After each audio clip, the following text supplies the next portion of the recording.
Bonjour, merci de nous suivre sur notre chaîne Science au rendez-vous.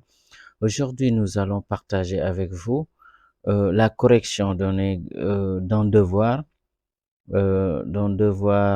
en classe de troisième qui porte sur deux leçons, la leçon sur les lentilles minces et la leçon sur les hydrocarbures. Nous avons là un peu le sujet, nous avons l'exercice 1. Ici, il s'agit tout simplement de compléter des phrases en se basant sur son cours. Et là, nous avons aussi des questions à choix multiples. Ici aussi, il faut bien maîtriser le cours pour pouvoir traiter ça. Ici, nous avons maintenant un exercice qui porte sur les lentilles. On nous demande de calculer la distance focale et après de construire l'image A'B' et donner les caractéristiques de l'image. Et là, pour le dernier exercice, qui est exercice 4, la première partie, on nous demande de répondre par vrai ou faux. Donc, nous avons différentes phrases, différentes affirmations, et c'est à nous maintenant de voir si c'est vrai ou bien si c'est faux. On y reviendra.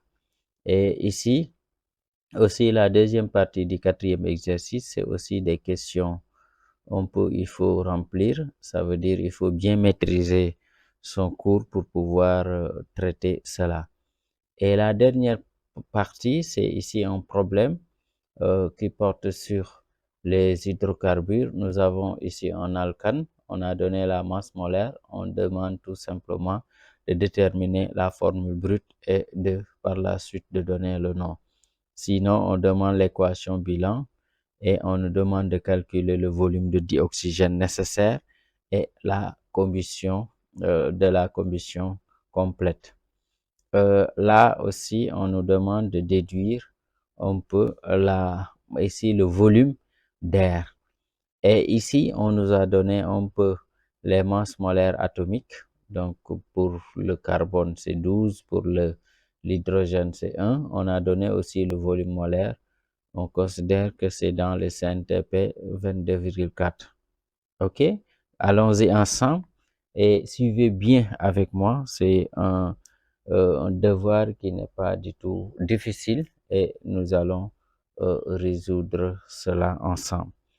Le premier exemple, le voici. Donc, on a repris les phrases.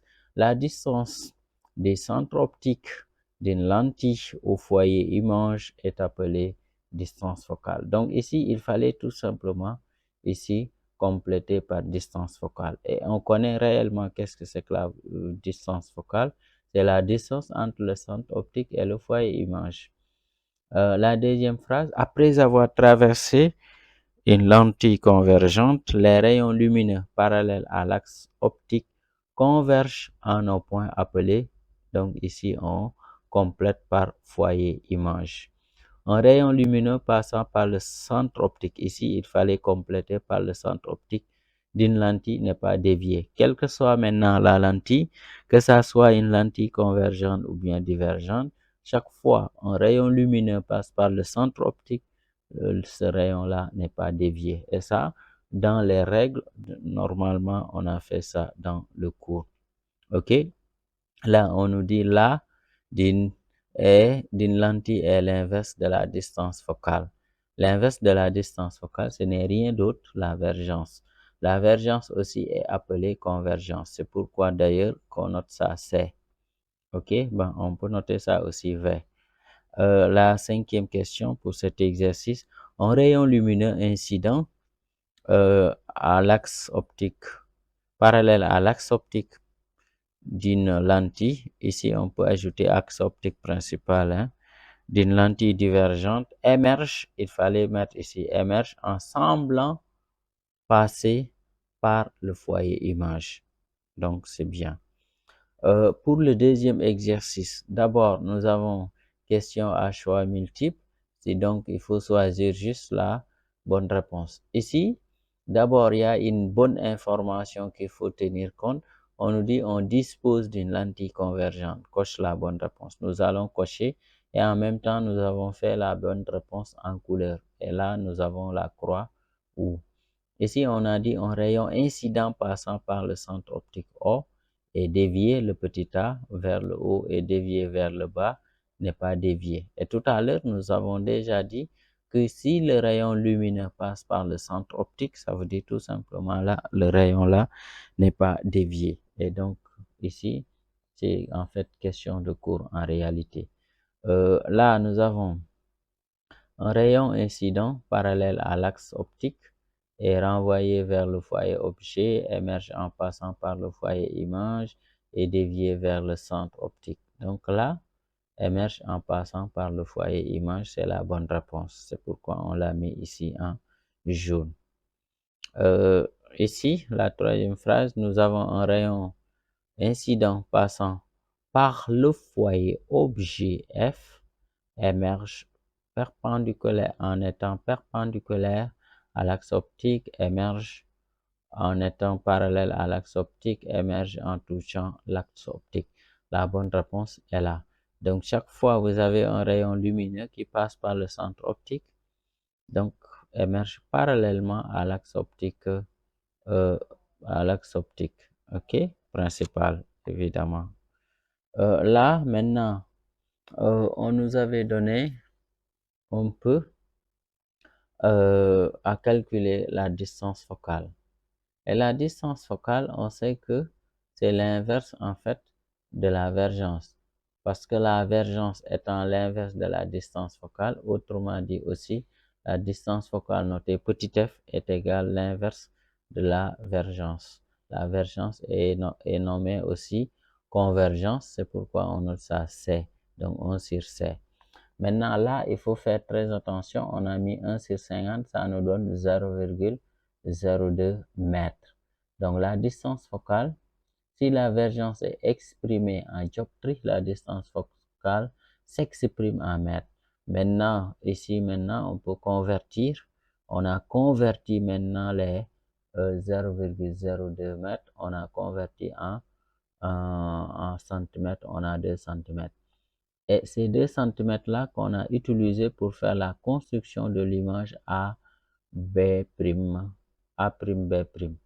Et là, regardez bien, ici, la distance focale, c'est 2 centimètres. Ça veut dire là, entre O et F', on a 2 centimètres. Ici aussi, on sait que les deux foyers, foyer objet et foyer image, sont symétriques par rapport au centre optique O. OK? Et là, maintenant, on a utilisé que 2 règles. On avait dit dans l'énoncé que le point A est situé à 4 cm de O. Donc, A est là. AO, c'est 4 cm. Et l'objet, on a dit, est placé perpendiculairement par rapport à l'axe optique principal. C'est ça l'axe optique principal, vous voyez? Donc, ici, l'objet est là et perpendiculaire par rapport au plan ici, de l'axe optique principal. Et là aussi, la hauteur, on nous a donné, c'est 2 cm. Donc là, on a 2 cm. Pour faire la construction, c'est très simple. Il y a une règle qui dit tout rayon lumineux qui passe par le centre optique n'est pas dévié. Donc ici, le rayon là n'a pas de déviation. Et là, maintenant, on peut avoir les flèches pour indiquer le sens des rayons. Tout rayon lumineux parallèle à l'axe optique principal d'une lentille convergente émerge en passant par le foyer image. Et donc, vous voyez, et les deux rayons maintenant sont séquents. Et ici, on a B'. On prend maintenant, on projette perpendiculairement sur l'axe optique principal pour avoir A'. Et donc, c'est comme ça qu'on fait la construction. Et donc, c'est simple globalement. Maintenant, on nous demande les caractéristiques de l'image A'B'.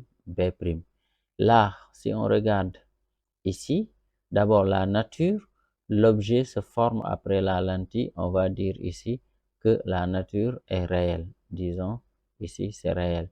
Là aussi, si on regarde le sens, par rapport au sens AB, le sens de A'B' est inverse ou bien est renversé. C'est pourquoi on va dire que le sens est renversé.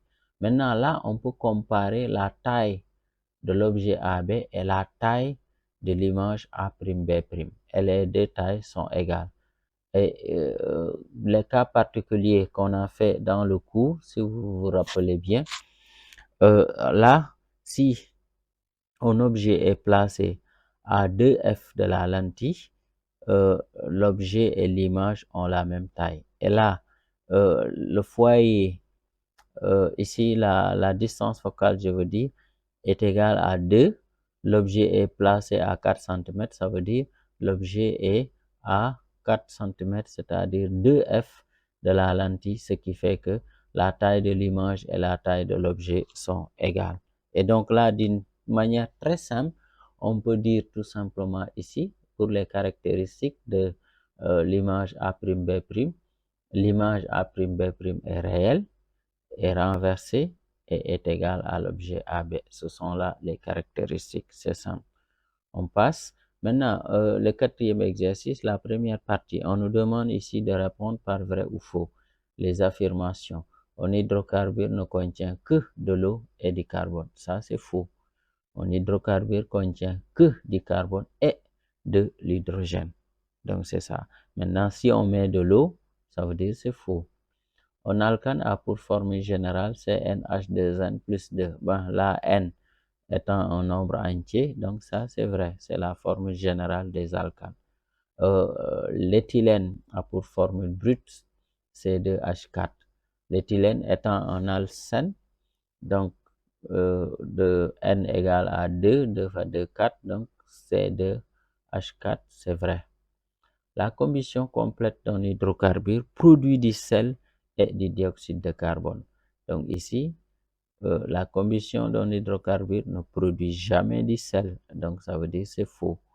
Ici, on pouvait dire ça produit du dioxyde de carbone et de l'eau, mais pas du sel. OK? Là, le E, la phrase E ici, une combustion est incomplète lorsque le dioxygène est en défaut. Donc là, si le dioxygène est en défaut, ça veut dire ça manque et insuffisant. Donc, ça veut dire tout simplement, ici, c'est vrai. L'acétylène est un alcène. Ici, le piège, c'est que ici, l'acétylène, ça termine par N. Automatiquement, on va penser que c'est un alcène, alors que ce n'est pas le cas. Et le deuxième nom de l'acétylène, c'est éthine. Donc, ça veut dire l'acétylène, plutôt, c'est un alcyne, pas un alcène. Donc, c'est faux. Donc, c'est ça, on peut, cette partie-là. On continue. Là, il s'agit tout simplement de compléter. Et c'est très simple. C'est aussi là, c'est pourquoi il faut bien maîtriser son cours, sa leçon. Ça permet de pouvoir gagner le maximum de points dans un temps record pour des exercices de ce type. Les hydrocarbures sont des corps moléculaires formés uniquement d'atomes. Il fallait compléter de carbone et d'hydrogène. Et donc ça, tout élève normalement doit, on peut comprendre cela. C'est la définition d'ailleurs d'un hydrocarbure. OK? Et là, la phrase B, on pour formule générale. Si je regarde la formule générale, ça veut dire c'est la formule générale des alcènes. On remplit les alcènes, on pour formule générale, c'est NH2N. OK? Les alcanes, ben, N, on sait que c'est un entier naturel, donc qui est supérieur ou égal à 2. Les alcanes, ici, il fallait mettre alcane. Ici, c'est la formule générale. Et même dans l'exercice que nous avons vu tout à l'heure, il y a une partie, c'est à peu près, on a donné la formule là-bas. Lors d'une combustion, un alcyne réagit avec le dioxygène. Donc, si on parle de combustion, forcément, il faut parler de dioxygène. On ne peut pas avoir une combustion sans la présence de dioxygène. Si la combustion est complète, il se forme du dioxyde de carbone et de l'eau. Donc, il fallait mettre ici dioxyde de carbone et de l'eau. Lors d'une combustion incomplète d'un hydrocarbure, il se forme des fumées noires de monoxyde de carbone. Et le monoxyde de carbone, c'est un gaz toxique qui est très dangereux. Et monoxyde de carbone, on note ça, CO. OK? Là, maintenant, la dernière partie, c'est le problème. Ici, on nous dit un alcane. Et l'alcane, on nous a donné la masse molaire. Et la masse molaire ici, c'est égal à 72 grammes mol moins 1. Maintenant, on nous demande de déterminer la masse, la formule brute et de donner le nom par la suite. Là, c'est très simple. Comment on fait? La masse molaire, on peut prendre d'abord, comme dans l'énoncé, on nous dit que c'est un alcane, on connaît la formule générale des alcanes. C'est NH2N plus 2. Ben, là, il faut savoir que le N doit être en indice. Ici, 2N plus 2 aussi en indice. OK? Euh, Là, on va exprimer, on doit avoir la masse molaire de C fois N, ou bien N fois masse molaire de C. On fait la même chose, plus 2N plus 2 fois masse molaire de H. Et les masses molaires là ont été données, donc on aura 12 fois N, ça donne 12N.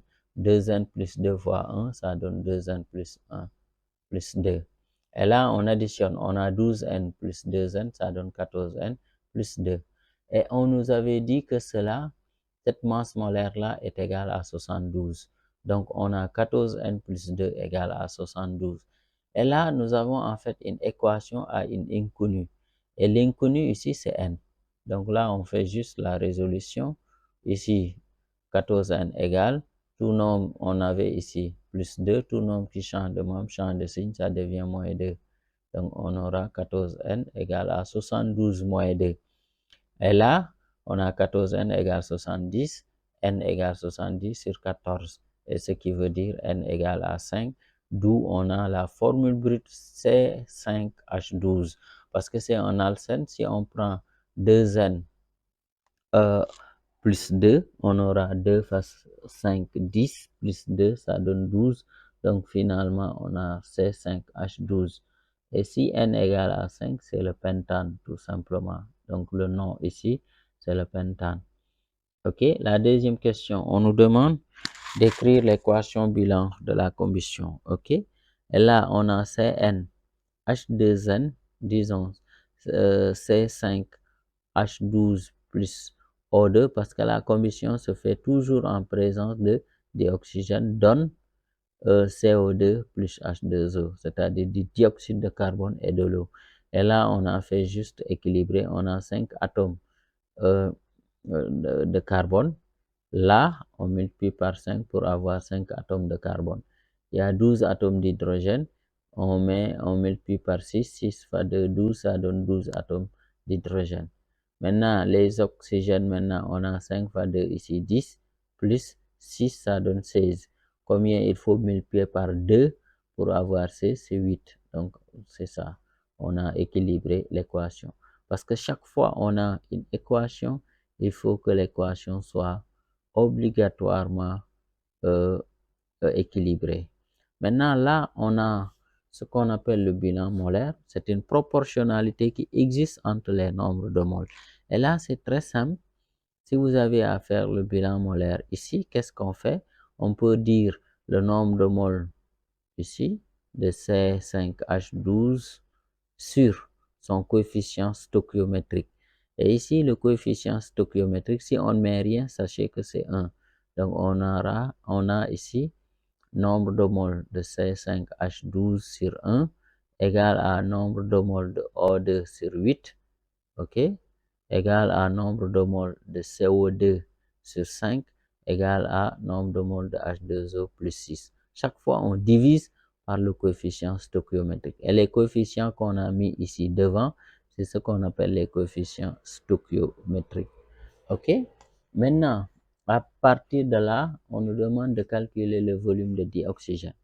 Dans l'énoncé, d'une manière directe, on ne peut pas calculer, on n'a pas des données qui nous permettent de déterminer le volume de dioxygène, mais on a donné la masse de l'alcane, c'est-à-dire du pentane. OK? Si on a maintenant la masse molaire aussi étant connue, on peut déterminer son nombre de moles.